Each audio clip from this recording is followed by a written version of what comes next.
जमीन से करीब 100 फीट ऊपर एक पुराने और घने पेड़ की ऊंची डाल पर एक आदमी बैठा है। नीचे अमेज़न के जंगल में जंगली जानवर घूम रहे हैं। उनकी आवाजें रात भर सुनाई देती हैं, लेकिन वह आदमी पिछले 6 सालों से उसी पेड़ पर रह रहा है। उसने 6 सालों से जमीन को छुआ तक नहीं, न घर, न बिस्तर, न किसी इंसान से बात। सवाल यह है कि अमेज़न जैसे खतरनाक जंगल के बीच एक इंसान इतने साल सिर्फ एक पेड़ पर जिंदा कैसे रहा, और ये यहाँ आया ही क्यों था, जानेंगे आज की इस वीडियो में। तो इस वीडियो को अंत तक जरूर देखना।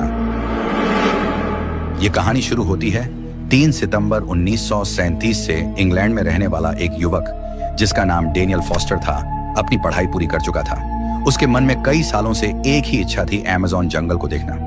यह बस एक साधारण सा सपना था जिसे वह 4 दिनों में पूरा करना चाहता था। डेनियल को जंगलों के बारे में पढ़ना पसंद था, खासकर ऐसे इलाके जहां इंसान कम और प्रकृति ज्यादा होती है। उसी दौरान अमेज़न का नाम उसके दिमाग में बैठ गया। वह अक्सर दोस्तों से कहता था कि वह वहां जाएगा, कुछ दिन रहेगा और वापस आ जाएगा। उसके लिए यह एक छोटा सा सफर था। ग्रेजुएशन के बाद उसके पास समय था। उसने सोचा कि अगर अभी नहीं गया तो शायद फिर कभी नहीं जा पाएगा। उसने इस बारे में अपने 2 दोस्तों से बात की, मार्क और ईथन। तीनों एक दूसरे पर भरोसा करते थे। उन्होंने तय किया कि वे अकेले नहीं जाएंगे और ज्यादा अंदर भी नहीं जाएंगे। बस 4 दिन, सीमित सामान और बिना किसी जोखिम के। उनकी योजना बहुत साधारण थी। किसी ने यह नहीं सोचा था कि यह सफर तय समय से ज्यादा लंबा हो सकता है। डैनियल ने अपने परिवार को बस इतना बताया कि वह दोस्तों के साथ एक छोटा ट्रिप करने जा रहा है। उसने खुद भी यही मान लिया था कि यह एक सामान्य यात्रा है। उसे यह अंदाजा नहीं था कि यही फैसला उसकी जिंदगी को उस दिशा में ले जाने वाला है जहां वापसी का रास्ता साफ नहीं होता। डेनियल को अमेज़न जाने का फैसला आसान लग रहा था, लेकिन असल में यह सफर बहुत लंबा था। इंग्लैंड से अमेज़न जंगल की दूरी लगभग 8000 किलोमीटर से ज्यादा है। जब डैनियल ने पहली बार मैप पर यह दूरी देखी तो उसे समझ आया कि वह अपने घर से जितना दूर जा रहा है उतना वह पहले कभी नहीं गया था। इंग्लैंड से निकलकर उसे पहले यूरोप छोड़ना था, फिर अटलांटिक ओशन पार करना था और उसके बाद साउथ अमेरिका के अंदर गहराई तक जाना था। योजना के मुताबिक वे इंग्लैंड से फ्लाइट लेकर पहले साउथ अमेरिका पहुंचना चाहते थे। वहां से शहर दर शहर बदलते हुए आखिर में उस जगह तक पहुंचना था जहां से जंगल शुरू होता है। मार्क को इस दूरी को लेकर सबसे ज्यादा चिंता थी। वह बार बार कहता था कि इतना दूर जाने के बाद वापस लौटना आसान नहीं होगा, लेकिन ईथन इसे एक लंबी यात्रा से ज्यादा कुछ नहीं मानता था। उसके लिए यह बस समय और पैसे का सवाल था। डैनियल दोनों की बातें सुनता था। 8000 किलोमीटर उसे कागज पर बड़ा लगता था, जिंदगी में नहीं। उसे लगता था कि जब दुनिया के इतने लोग वहां जा चुके हैं तो वह भी चला जाएगा। उस वक्त लंबा सफर आज जैसा आसान नहीं था। न सीधी फ्लाइट्स थीं, न हल्के बैग, न जीपीएस या मोबाइल। डैनियल, मार्क और ईथन को यह बात पता थी, इसलिए उन्होंने जाने से पहले कई हफ्ते सिर्फ तैयारी में लगाए। तीनों ने तय किया कि वे ज्यादा सामान नहीं ले जाएंगे।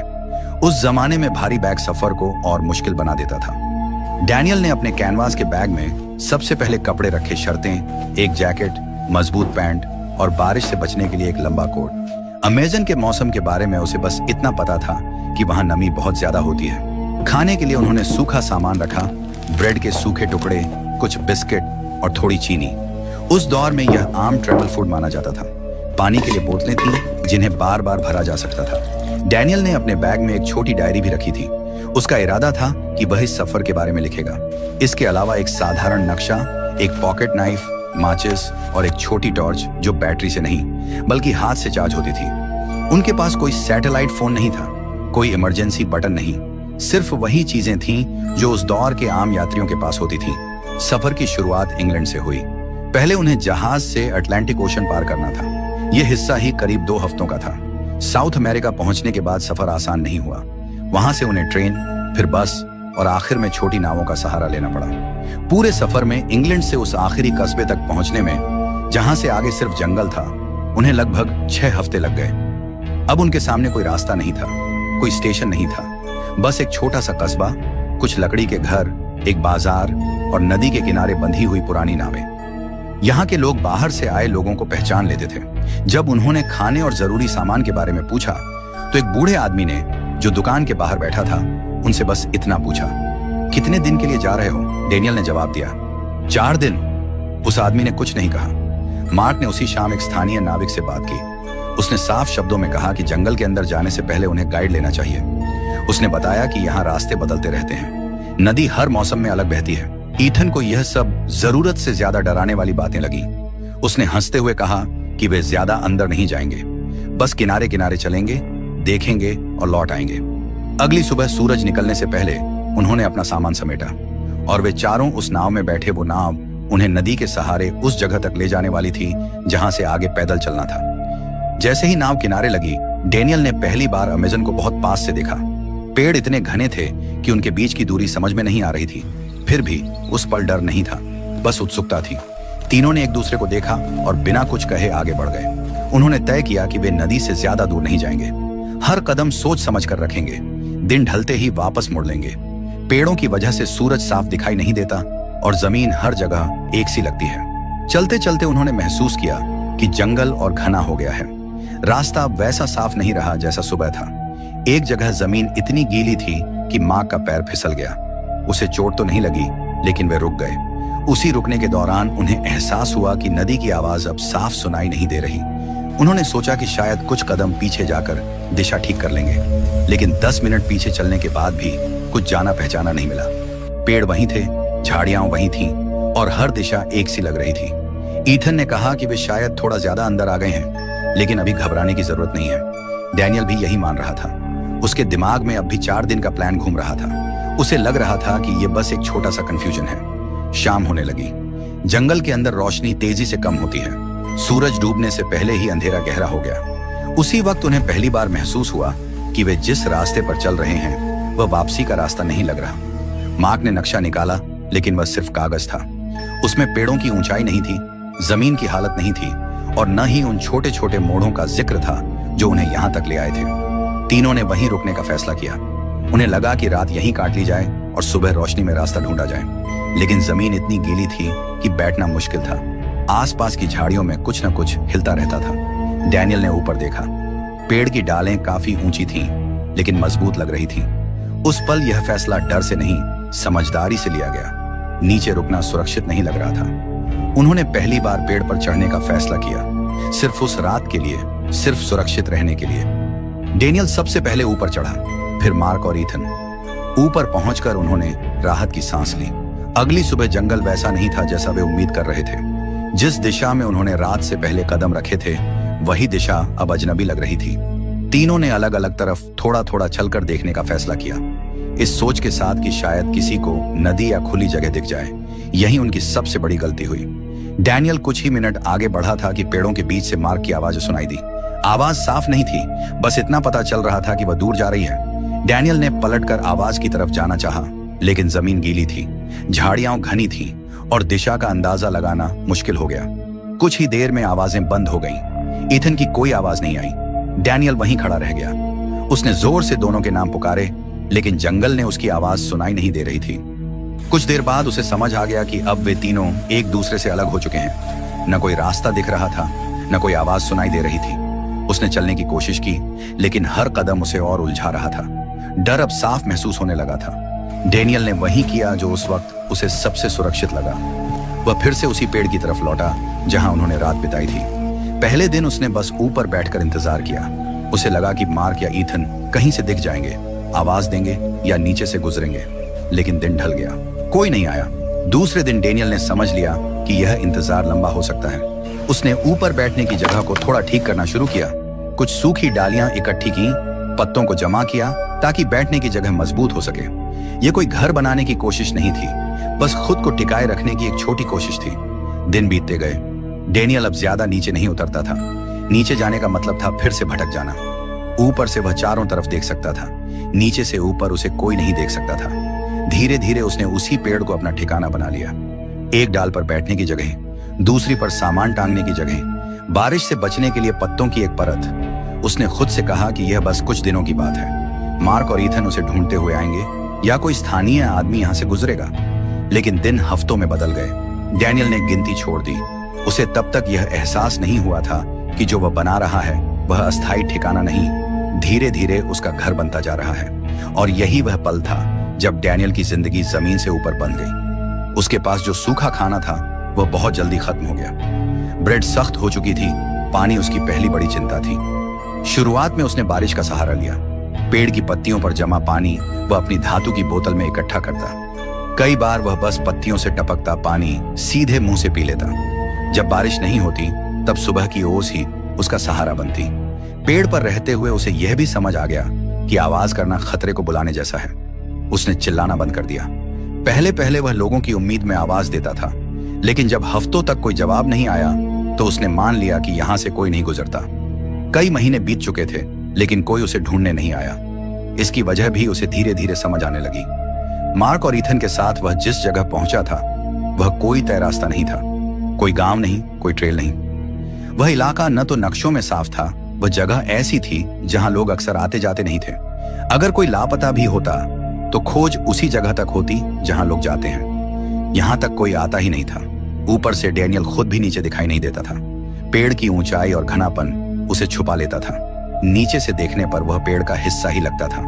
दिन महीने बनते गए, महीने सालों में बदलने लगे। उसे याद भी नहीं था कि आखिरी बार उसने खुद को जमीन पर खड़े होकर कब देखा था। उसके बाल अब कंधों से नीचे तक आ चुके थे। दाढ़ी इतनी बढ़ गई थी कि चेहरा ढक सा गया था। उसका शरीर पहले जैसा नहीं रहा। वजन बहुत कम हो चुका था। हाथ पैर पतले पड़ गए थे और हर हरकत में थकान साफ महसूस होती थी। डैनियल अब भागने या बचने की नहीं सोचता था। उसने उसी पेड़ को अपनी दुनिया मान लिया था। उसके लिए ऊपर की डाल ही जमीन थी और नीचे की दुनिया अब बस याद बन चुकी थी। उसने अपने मन को यही समझा लिया था कि अगर उसका अंत यही होना है तो यही उसकी जगह है। इंग्लैंड में उसके परिवार को कई महीनों से कोई खबर नहीं मिली थी। पहले उन्होंने सोचा कि शायद वह सफर में होगा, फिर लगा कि देर हो गई है। लेकिन जैसे जैसे समय बीतता गया, चिंता डर में बदलने लगी। किसी को यह नहीं पता था कि डैनियल कहाँ है। न कोई चिट्ठी, न कोई संदेश। परिवार ने पहले दोस्तों से पूछा। मार्क और ईथन के घर वालों से भी बात हुई। सबको यही लगा कि तीनों किसी लंबी यात्रा पर होंगे। किसी के दिमाग में यह ख्याल तक नहीं आया कि डैनियल अमेज़न जंगल में फंस चुका है। आखिरकार परिवार ने उसकी तलाश शुरू करने का फैसला किया। लेकिन सबसे बड़ी परेशानी यह थी कि किसी को यह नहीं पता था कि खोज शुरू कहां से की जाए। डैनियल ने जाते समय यह नहीं बताया था कि वह किस रास्ते से जाएगा। उसने बस इतना कहा था कि वह दोस्तों के साथ घूमने जा रहा है। किसी को यह अंदाजा नहीं था कि वह दुनिया के सबसे घने जंगल के बीच कहीं अटका हुआ है। खोज चलती रही, लेकिन दिशा के बिना। और डैनियल, वह ऊपर पेड़ पर बैठा अपनी उसी छोटी सी दुनिया में यह मान चुका था कि शायद अब उसे ढूंढने कोई नहीं आएगा। उसने सूखी टहनियां इकट्ठा करनी शुरू की, पतली लकड़ियां और बड़े पत्ते। उसने सब कुछ धीरे धीरे एक जगह जमा किया। पहले बस छाया बनाने के लिए, फिर हवा रोकने के लिए, और बाद में उसी से उसने पेड़ की 2 मजबूत डालों के बीच एक हल्की सी झोपड़ी बना ली। यह कोई पक्का घर नहीं था, बस इतनी जगह थी कि वह बैठ सके, लेट सके और बारिश से थोड़ा बच सके। डैनियल अब ज्यादातर समय उसी झोपड़ी में रहता था। बाहर सिर्फ तब निकलता जब पानी इकट्ठा करना होता या थोड़ा बहुत खाना ढूंढना होता। झोपड़ी उसके लिए सिर्फ रहने की जगह नहीं थी, वह उसकी आदत बन चुकी थी। वहीं वह सोता था, वहीं दिन काटता था। उसे अब अंदाजा भी नहीं रहता था कि कौन सा साल चल रहा है, लेकिन उसे वहां रहते हुए 5 साल बीत चुके हैं। 5 साल बिना जमीन पर उतरे, बिना किसी इंसान से मिले। उस वक्त तक डैनियल के परिवार ने भी बहुत कुछ सह लिया था। इंग्लैंड में उसकी तलाश शुरू हुई थी, लेकिन धीरे धीरे सब शांत हो गया। कोई ठोस जानकारी नहीं मिली, कोई सुराग नहीं मिला। समय बीतता गया, उम्मीदें कमजोर होती गईं। आखिरकार उन्होंने यह मान लिया कि डैनियल अब इस दुनिया में नहीं रहा। घर में उसकी चीजें वैसे ही रखी रहीं, लेकिन बातों में उसका जिक्र कम होने लगा। त्योहार आए, साल बदले, लेकिन डैनियल वापस नहीं आया। उसके नाम की फाइलें बंद कर दी गईं, खोज रुक गई, और उसी समय दुनिया की नजरों से दूर एक पेड़ पर बनी छोटी सी झोपड़ी में डैनियल अब भी जिंदा था। जब डैनियल को उस पेड़ पर रहते हुए 6 साल पूरे हो चुके थे, तब वह लगभग हर उम्मीद छोड़ चुका था। उसकी दुनिया अब बस वही झोपड़ी थी, वही डालें, वही आसमान। उसे अब फर्क नहीं पड़ता था कि नीचे क्या है। जमीन उसके लिए बीते हुए जीवन जैसी हो चुकी थी। एक दिन दोपहर के समय उसने ऊपर से एक अजीब सी आवाज सुनी। यह हवा की आवाज नहीं थी, यह आवाज अलग थी। डैनियल ने सिर उठाकर देखा। पेड़ों के ऊपर आसमान में एक हेलीकॉप्टर जंगल के ऊपर से उड़ रहा था। वह हेलीकॉप्टर अमेज़न जंगल में रिसर्च के लिए आया था। उस इलाके में ऊपर से सर्वे किया जा रहा था। पहले तो डैनियल को यकीन ही नहीं हुआ, फिर उसे समझ आया अगर यह मौका निकल गया तो शायद फिर कभी नहीं आएगा। उसने अपनी पूरी ताकत लगाकर इशारा करना शुरू किया। डालों को हिलाया, पत्तियां गिराईं, झोपड़ी से बाहर निकलकर हाथ हिलाने की कोशिश की। उसका शरीर कमजोर था, लेकिन इरादा साफ था। हेलीकॉप्टर आगे बढ़ चुका था, लेकिन तभी पायलट की नजर पेड़ों के बीच एक अजीब सी बनावट पर पड़ी। वहां कुछ ऐसा था जो जंगल का हिस्सा नहीं लग रहा था। हेलीकॉप्टर ने चक्कर लगाया, पास आया और तभी पायलट ने उसे देख लिया। एक इंसान पेड़ के ऊपर एक झोपड़ी में। हेलीकॉप्टर नीचे उतारा गया। लोगों ने डेनियल को देखा लेकिन पहचान नहीं पाए कि वह किस हाल में है। उसके बाल बहुत लंबे थे, दाढ़ी बेतरतीब थी, शरीर बेहद पतला हो चुका था।